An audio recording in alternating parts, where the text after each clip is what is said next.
காவியம் பாடவா காதலே. எத்தை எத்தை எத்தை எத்தை என்ன காமரியலா சுவாடி ஓட்டிட்டு கூப்பிடுறீங்களா என்ன? எத்தை வீடு பார்த்தாச்சு தே. எத்தை எனக்கு வீடு பார்த்தாச்சு தே.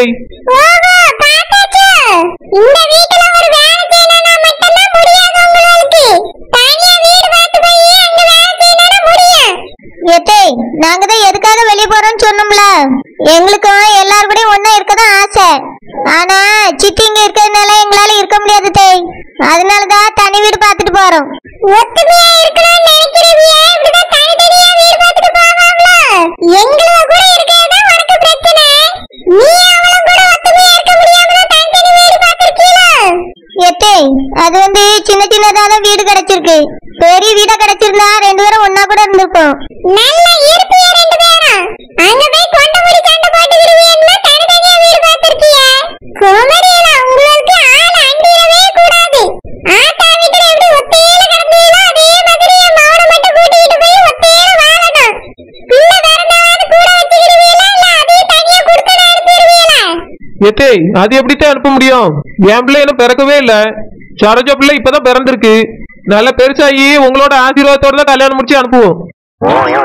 அப்ப அது வழியா அனுப்பிடுவீங்க. சொந்த பந்தம் ஒண்ணு வேண்டாம் உங்களுக்கு. ஒத்தையிலே கிடக்கணும் அப்படிதானே?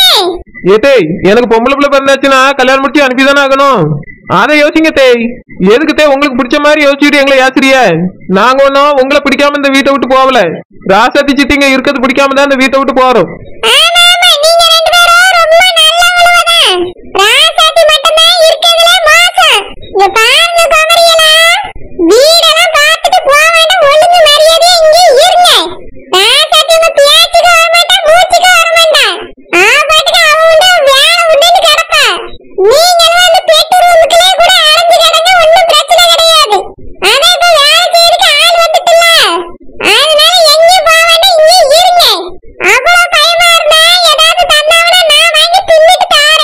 இல்ல தேய் உங்களை எலியா நினைச்சு டெஸ்ட் பண்ண எனக்கு இஷ்டம் இல்ல.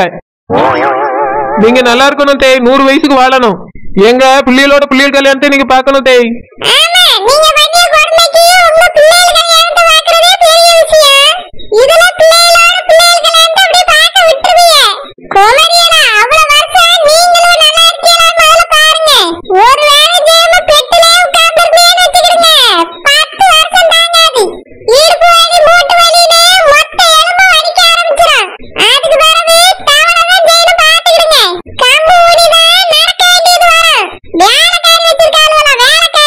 ஏத்தே வேலைக்காரிலாம் குழந்தை பிறக்கிற வரைக்கும் தான்.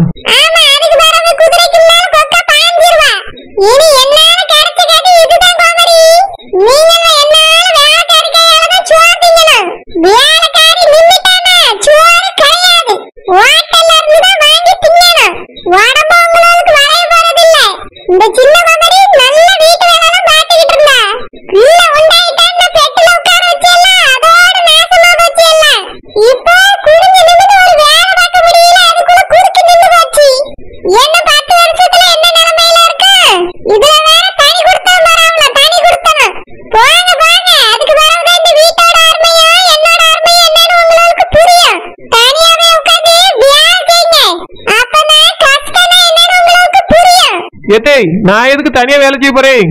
அதான் வேலைக்காரி இருக்கால அவளையும் கூட்டிட்டு தான் தனி கொடுத்துட போறேன்.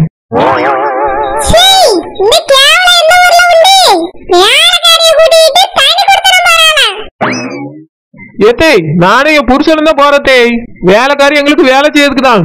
வேலைக்காரியும் எனக்காக தான் இந்த வீட்டுக்கே வேலைக்கு வர சொன்னோம். அதனால எங்க கூட கூட்டிட்டு போறோம்.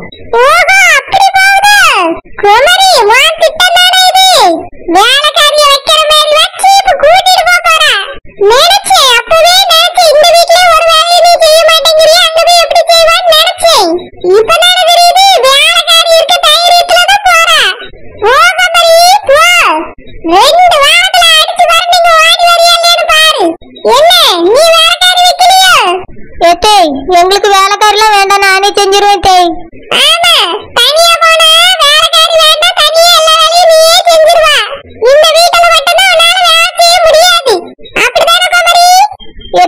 இப்ப என் மகன் கொஞ்சம் பெரிய பையனாயிட்டான்ல.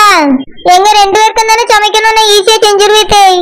அவளைய கண்ணுக்கு முன்னாடி கொஞ்சம் பக்கத்துல படுக்க வச்சுட்டு கூட நான் வேலை பார்த்துருவேன். ஆமா, இங்க மாமியாருக்கு மாமனாருக்குலாம் சமைக்கணும்ல, அதுதான் முடியாது உங்களுக்கு. தனியா போயிட்டா என்னன்னாலும் வந்து தின்றுவீங்க. போங்க போங்க, நான் ஒண்ணும் சொல்லல. ஆனந்தப்பாவே தனியா போங்கன்னு சொல்லியாச்சு. இதுக்கு மேல நான் ஒண்ணும் சொல்லியதுக்கு இல்ல.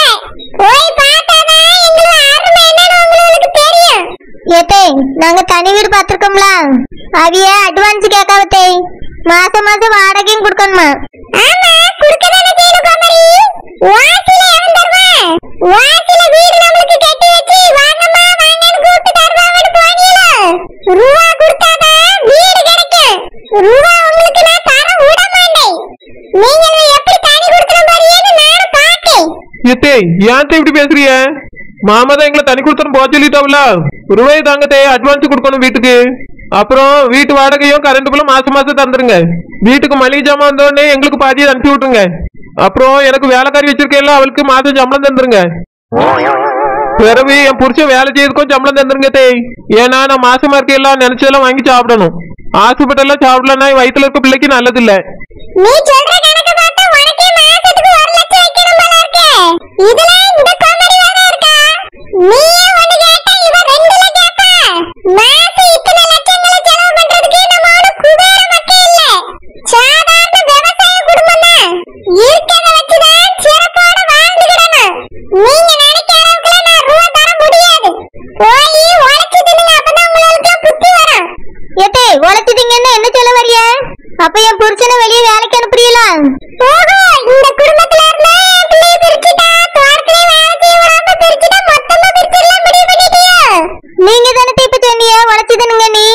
நீங்களும் 1 லட்சம் ரூபாய் பில்லு போடுறீங்கல்ல, அதனால உங்களோட தான் சொன்னேன். இங்க பாருங்க தே, நான் ஒன்னும் 1 லட்சம் ரூபாய் கேட்கல. வீட்டுக்கு வாங்குற ஜாமான்ல எங்களுக்கு கொஞ்சம் கொஞ்சம் அனுப்பிடுங்க. அப்புறம் காய்கறி இருக்கிறத தோட்டத்துல இருந்து நாங்க எடுத்துக்கிடுவோம். மாச செலவுக்கு எனக்கு 10,000 ரூபாய் தாங்க போதும். வீட்டு வாடகை அட்வான்ஸ் நீங்களே பாத்துக்கிடுங்க. வேற நான் ஒன்னும் அதிகமெல்லாம் கேட்கல. இதுவே அதிகமா? அட்வான்ஸ் நான் தரணுமா?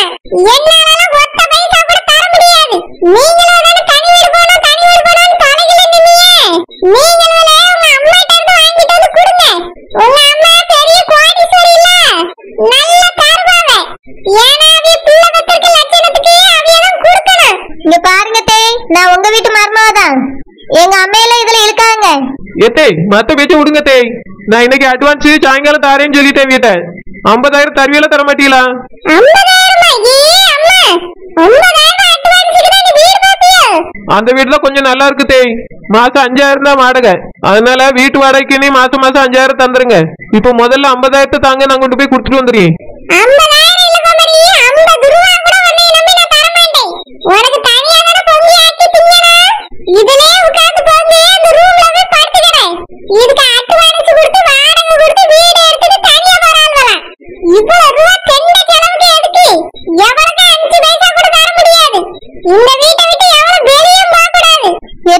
நான் பாத்திருக்க வீட்டுக்கு 20,000 தான் அட்வான்ஸ், 3,000 தான் வாடகை. 3,000 3 பைசாவா? ஒத்த பைசா கூட தர மாட்டேன். இங்கே உட்கார்ந்து தனியா பொங்கி ஆக்கி தின்னுட்டு அந்த ரூம்ல போய் படுத்து கிடங்க. ஏன் அந்த ரூமுக்குள்ளே தனியா போய் பொங்கி ஆக்கி தின்னுக்கோ மாதிரி யார் கேட்க போறா உன்னைய? அடுப்பங்கரையில ஒண்ணா சேர்த்து பொங்கினாதானே ஏதாவது செஞ்சிருவோன்னு பயப்படுறியே? ராசாத்தி இருக்க வரைக்கும் ரூமுக்குள்ளே உட்கார்ந்து பொங்கி ஆக்கி தின்னுட்டு அங்கேயே படுத்து கிடங்க. ரூமே வேணா பூட்டிக்கிடுங்க. யாரும் என்ன தலைக்கு வர மாட்டாங்க. முடியாது, இந்த வீட்டுல இருக்க முடியாது, தனியா தான் போவோம். தனியா போறதா இருந்தா நான் ஒழிஞ்சு போங்க. என்கிட்ட எவனும் ரூபான்னு வரக்கூடாது. என்னது இது? அத்தை இப்படி சொல்லிட்டு போறவன் இப்ப அட்வான்ஸ் கொடுக்க பணத்துக்கு என்ன செய்ய?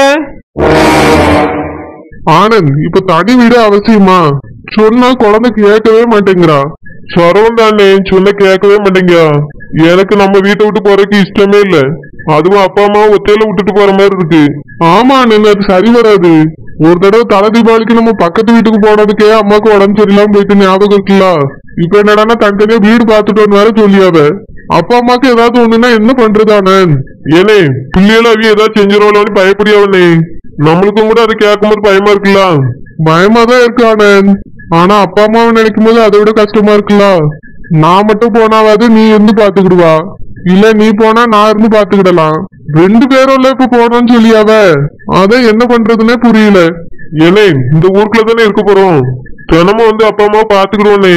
பாத்துக்கிடலாம், அதனால எனக்கு இன்னும் ஒரு மாதிரியா தான் இருக்கு. குழந்தைகிட்ட சொன்னா கேட்கவே மாட்டேங்க. நீயாவது கொஞ்சம் சரோஜா கிட்ட பேசி பாரு ஆனந்த். உங்களுக்குதான் இப்ப குழந்தை பிறந்துருச்சுல்ல, இதுக்கப்புறம் யாரால என்ன பண்ண முடியும்? நீங்க 2 பேரும் அங்கேயே இருங்களாம், நாங்க மட்டும் கொஞ்ச நாளைக்கு வெளியே இருக்கோம். இல்லனே, சரோ தெளிவா சொல்லிட்டா, சித்தி போற வரைக்கும் அந்த வீட்டு பக்கம் போக கூடாதுன்னு. ஏன்னா சரோ மாசமா இருக்கும்போதே இவியலும் செலமாத்த கூட சேர்ந்துட்டு ஏதோ பண்ணாவலாம். உனக்கே தெரியுமேனே, நானும் சரோ பிரிஞ்சிருக்க நேரம் பார்த்து பிரியங்காவை என் தலையில கட்டிட பார்த்தாவல. நான் பிடிவாதமா எனக்கு இந்த கல்யாணம் வேண்டான்னு சொன்னதுனால அந்த கல்யாணம் நடக்கல. இல்லனா எப்படியாவது தந்திரமா என் தலையில கட்டி வச்சிருப்பாவ. ஆமா, நான் குழந்தைய அததான் சொன்னான். ஒண்ணு என் பிள்ளைய அழிப்பாவ, இல்லன்னா உங்ககிட்ட இருந்து என்னை பிடிப்பாவன்னு சொல்லியா. எனக்கும் என்ன பண்றதுன்னே தெரியல அண்ணன். அதனாலதான் தனியா போறதுக்கு நானும் சம்மதிச்சேன். அப்பா அம்மாவை யோசிச்சாதான் கொஞ்சம் கஷ்டமா இருக்கு. அப்பா கூட எப்படியாவது சமாளிச்சுக்கிடுவாவ, அம்மா தான் நம்ம இல்லைன்னா கஷ்டப்படுவா. ஏற்கனவே தலை தீபாவளி அன்னைக்கே ஒரு மாதிரி ஆயிட்டா. ஆமாண்ணே, அது நினைச்சா எனக்கு கஷ்டமா தான் இருக்கு. வேற என்ன செய்ய, நம்ம பிள்ளைகளுக்காக நம்ம தனியா இருந்துதானே ஆகணும். கொஞ்ச நாளைக்கு தானே, நிரந்தரம் இல்ல. அத்தையும் பிரியங்காவும் வீட்டை விட்டு வெளியே போட்டு அதுக்கப்புறம் வந்துடலாம். சரி ஆனந்த். இப்போ குழந்தை போன் போட்டா அட்வான்ஸுக்கு ரூபா மட்டும் கேட்டாவலாம், தரமாட்டேன்னு சொல்லிட்டாவலாம். அதான் என்ன பண்றதுன்னே தெரியல ஆனந்த். சுத்தம் என்னன்னு பண்றது தெரியலையா ஆனந்த்?